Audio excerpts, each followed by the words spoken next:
Well, thanks. What's is this one right here? Can you guys hear me okay? Yeah. Not too close. My name is Matt Whaley, and I'm the market director for the Denver market, which includes Advantage, all the Olander brands, and Chris up in Boulder. And believe it or not, I met Diane Ganzauer, the founder of SCI, who owns all these funeral homes, was a big landowner up in Steamboat. And I was offsite. He's deceased now, but he was trying to call me for 3 days because he wanted to introduce me to Diane Ganzauer because he thought the Celebrant program would be a good thing for us here in Denver. I remember when I finally reached him, he asked me if I worked. And I said, no, sir, I've been off-site with our team at management meetings. So Diane came in, and the quick funny story is she worked for the state of Colorado for how many years? A long time. So I'm trying to explain to her what funeral service is like. I'm looking back out here at Zoe and Aaron, and I'm like, funeral services is a very unique blessing that you get to serve families. And once you get going, it's 24/7. And Diane's like, I don't think I'm gonna be able to do that. I go, well, just do it. And come in and you'll see what it's like. She says, no, she says, I hike. I'm a hiker and I want to do all this hiking. So she came on board with us and we did a service in here. I remember it like it was yesterday. It was the Wednesday before Thanksgiving in 2012. We didn't tell anybody what we were doing, but that's when we were introducing the Celebrant program to our funeral directors and to the patron families of the Denver market. But lo and behold, after I think she was with us for 12 years before she finally retired, she would go on these hikes, and I would ask her, and she gave me the ping. She said, well, you want me to let you know where you're at every night? And I said, yeah, well, it'd be great. And I didn't know, but I'd get it like 2 o'clock in the afternoon. She'd say, I'm okay. And I'd press back, okay. So I didn't know that was a good thing or a bad thing. So then the summer comes around, and she's writing this book. And she said, would you be willing to just read the transcript? And I said, yeah, I'll read the transcript. And so I started reading it. And I had no idea what she was really doing when she was on these hikes. I did not understand, had no understanding of the strenuousness of it. I know one time, she got in trouble one night, and Bob had to come and get her. She had to come down because there was a storm coming in. But I read that and I couldn't believe it. Because she asked us if she could contact some family members that she served. I think some of you might be even in here. And the parallel between those two things is unbelievable to me. And that on that journey, she would, think and pray about those families that she served. And that was her respite to recharge her battery. And I just thought it was the most beautiful thing that I had ever read in a while. And so I just said, God, I said, Diane, I had no idea you'd done this. And so I'm really kind of proud of her, that I got to work with her, and I think she'll be a friend for life. And I think it's just awesome that all you people are here to support and help her. And I think she's gonna be the next Malcolm Gladwell, don't you guys? Yeah. So Dan, I just want to say thank you for letting me introduce you and get started. And I can't be more prouder of her. So thank you so very, very much. It's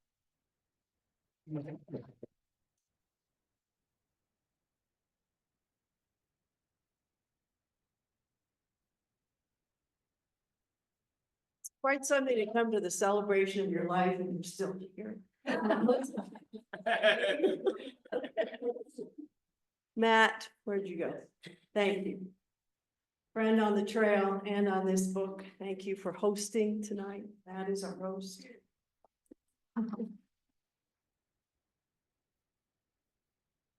must give a special welcome to people whose family member's story is in the book. There are many of those people here tonight. Can you imagine what the first time?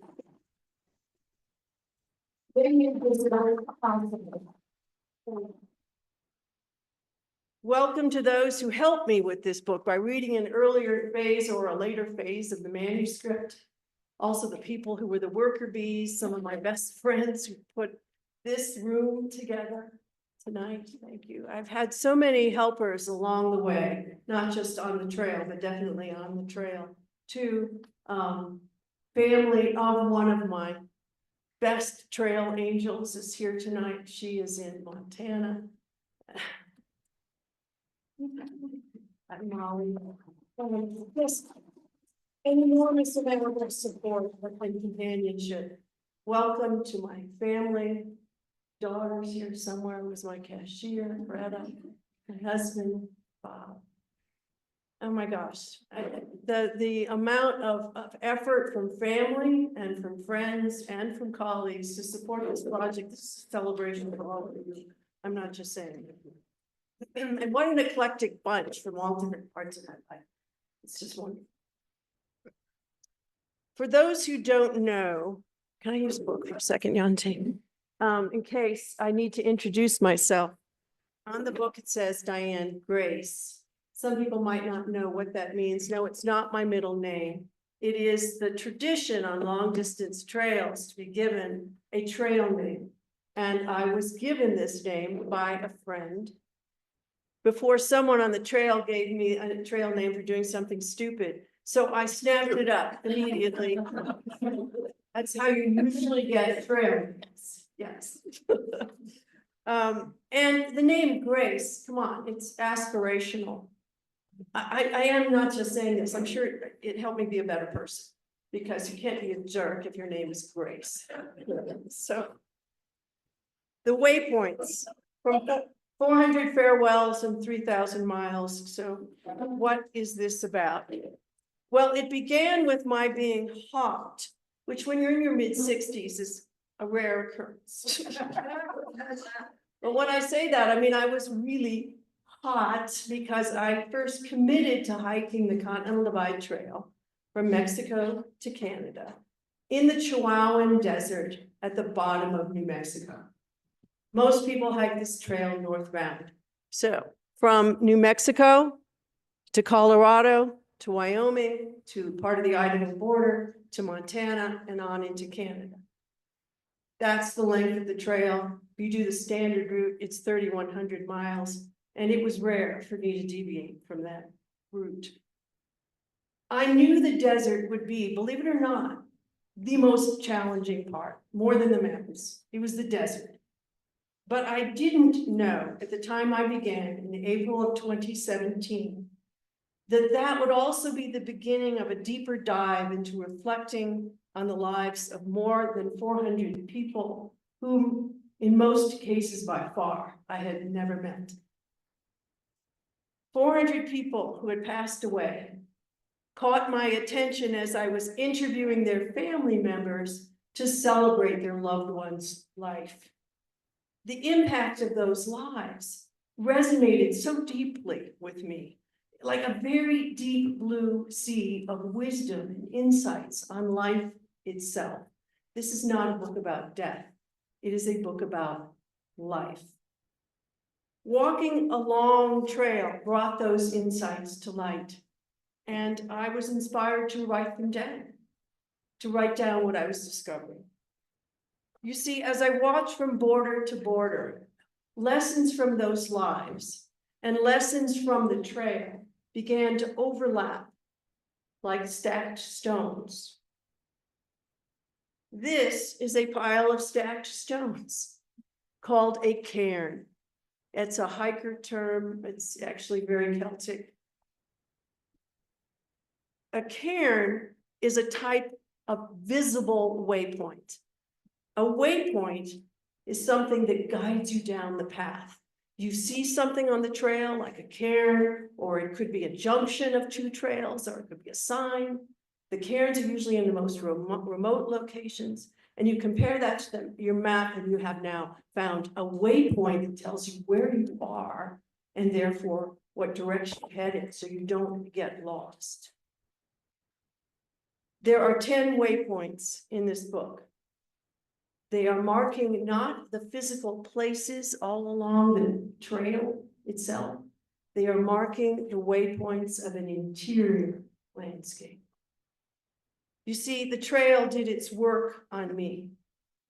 Time deep in nature and time pondering remarkable lives in that setting showed me the waypoints. what guides, what's worth finding, following, ultimately what lasts.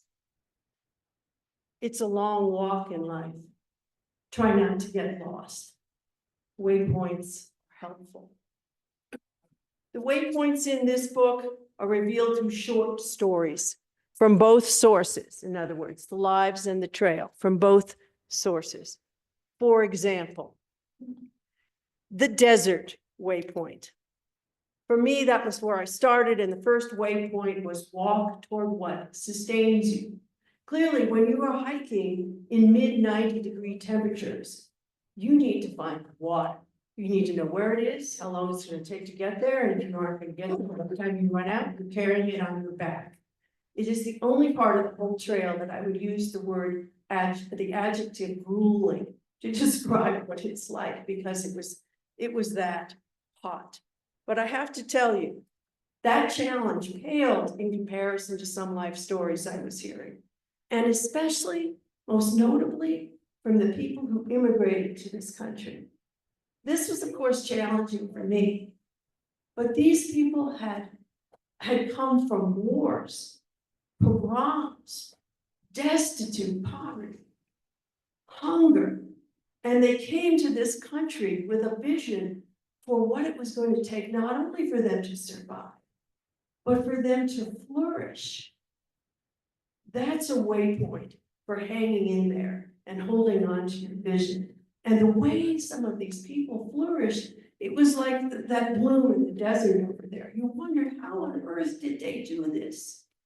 That inspired me. The mountains. The mountains taught me to look up and be hopeful. Sure, the mountains were hard.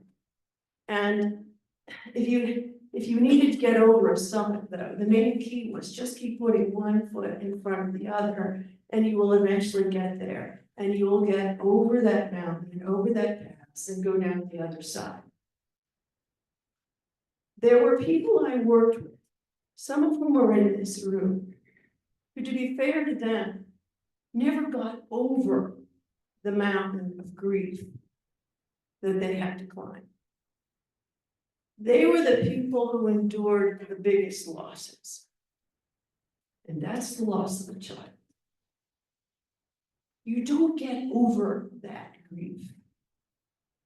But these very hopeful people, some of whom are sitting right in front of me, held on to their hope and their love of life and their belief that the joy in life would come back. And I feel more than grateful, truly blessed to have stayed in touch with them to the point where I could see them look back at that truly scouring landscape they had come through. Say, I'm okay. I'm more than okay. I can see joy in life. That's a blessing. That's a waypoint of looking up, being hopeful, believing joy would find them again. The forests and the meadows. There's abundance there. And what they taught me was a waypoint of, while I valued my solitude, I really embraced companionship with kindred souls. When I was in the presence, where are they? Of sister trees, I knew I was going to get a good night's rest. Here's what a sister tree is. They're probably all around you. They're the trees that grow up in the same generation. And so they endure the same storms, the same bugs, and they talk to each other through their roots and through the air. And if they live long enough, they grow to be enormous, glorious, flourishing trees. If you can find sister trees, sleep at the bottom of those, and you will wake up a better person. You will. The meadows, meanwhile, I just loved the meadows in the mountains in the summertime, the alpine meadows. You have to understand, summer is very short in the alpine zone, the highest zone above tree line. And so all those butterflies and bees and hummingbirds have to work very quickly. And it's literally a buzz with activity, and I just love to rest there because it made me smile to see what was going on. They also reminded me, quite frankly, if I needed a reminder, that companionship is best. I had the companion of my oldest brother on 1,000 of these 3,100 miles. I also had the companions of fellow hikers, other hikers.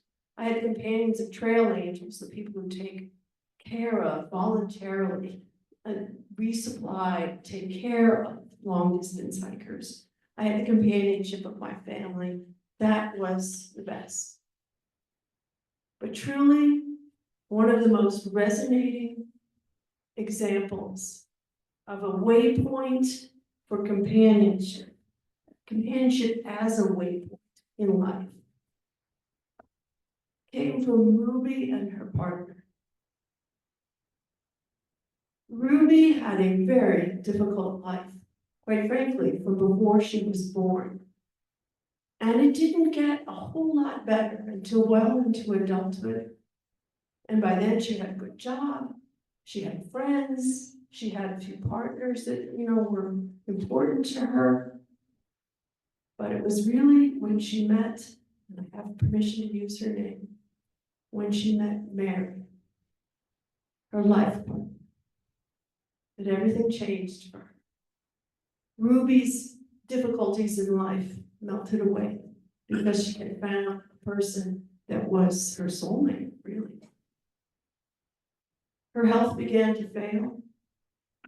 I had the good fortune to meet Ruby when I buried her uncle.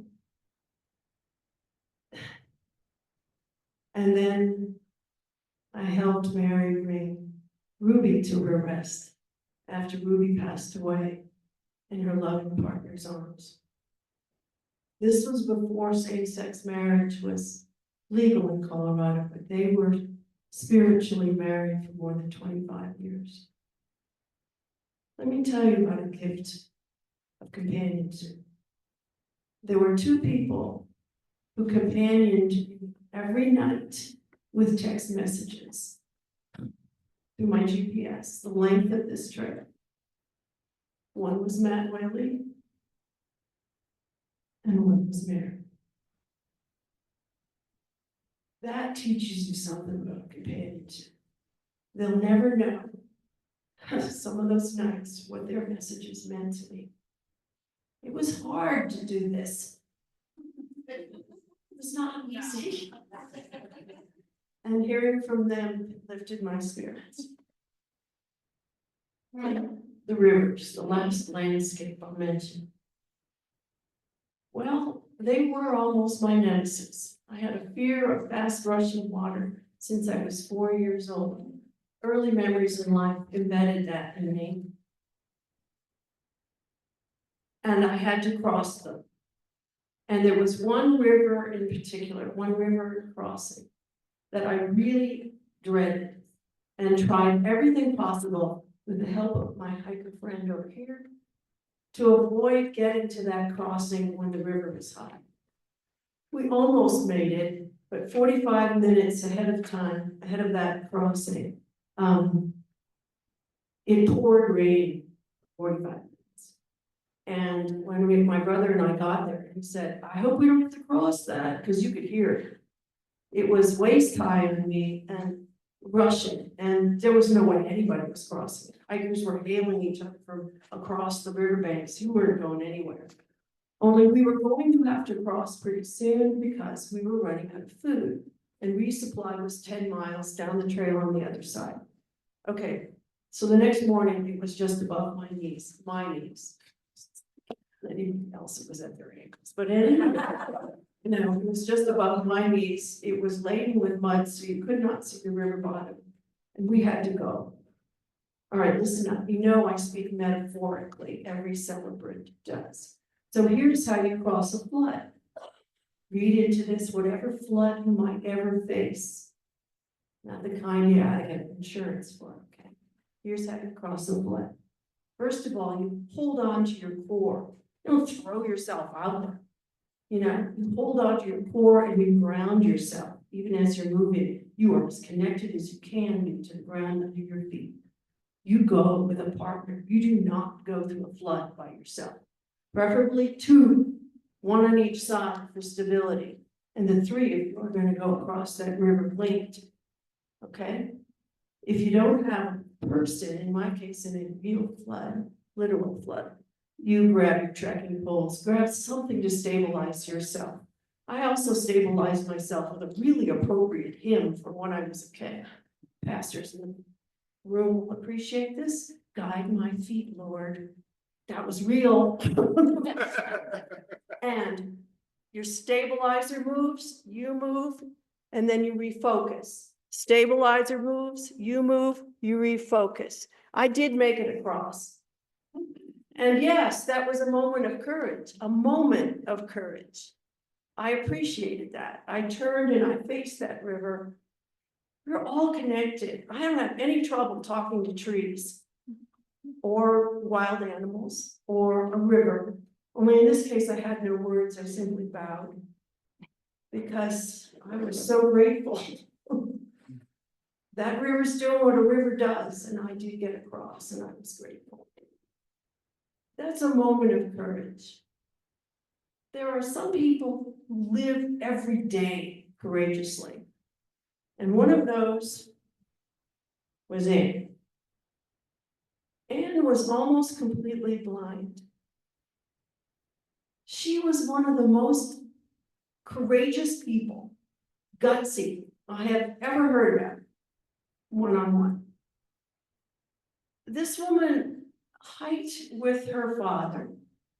He was her guide. They also rode a tandem bike, more than 20,000 miles. And speaking of tandem, she threw herself out of an airplane in a tandem parachute jump.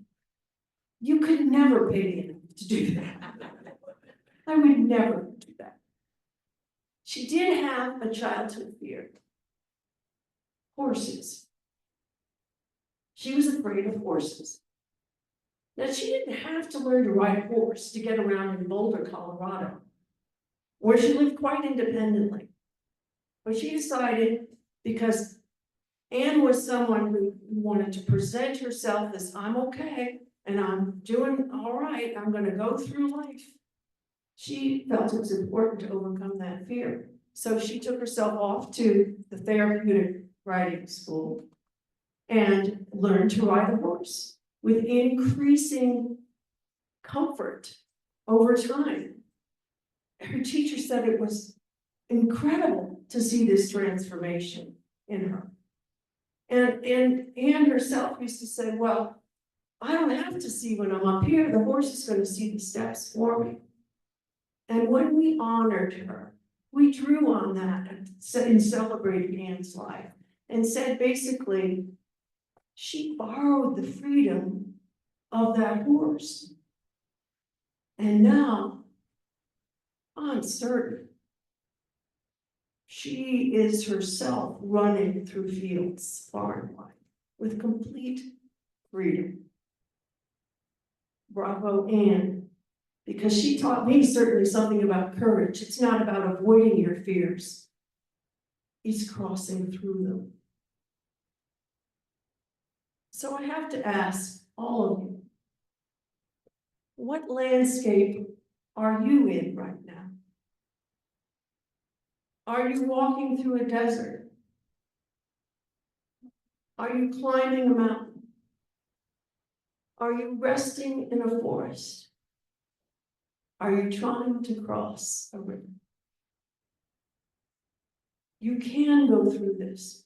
You can, with strength and even grace. I'm reminded of one of the most resilient people I ever met, and that was Alice, whose daughter is here.